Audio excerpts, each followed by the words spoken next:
In this video, you'll learn how to power on your Google Pixel phone, even if the power button is broken. You will explore several methods to get your device up and running without relying on the physical button.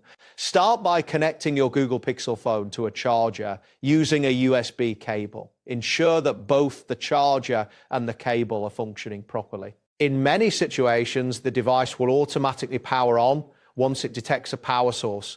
This is a straightforward workaround that often works. After connecting the charger, leave the phone plugged in for a few moments to give it time to boot up without using the power button. If your phone does not turn on automatically after a short wait, you can try using the volume buttons as an alternative method.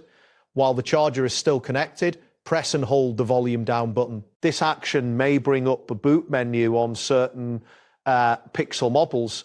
If the boot menu appears, you can navigate through the options using the volume controls. Look for the option that allows you to start the device and select it to power on your phone. Once your phone is powered on, it is advisable to enable features that allow you to manage your device without the power button. Access the settings and look for options related to accessibility. Here, you can enable the accessibility menu or gesture controls, which will let you lock and unlock your phone easily.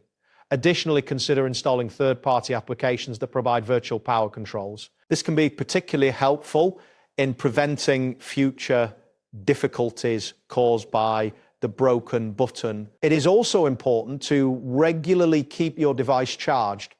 Relying on alternative methods to power on your Google Pixel phone can be effective, but maintaining a good battery level will ensure that you can utilize these methods whenever necessary. Make a habit of checking your battery status frequently to avoid unexpected shutdowns. That wraps up today's guide. Thanks for watching and catch you in the next tutorial.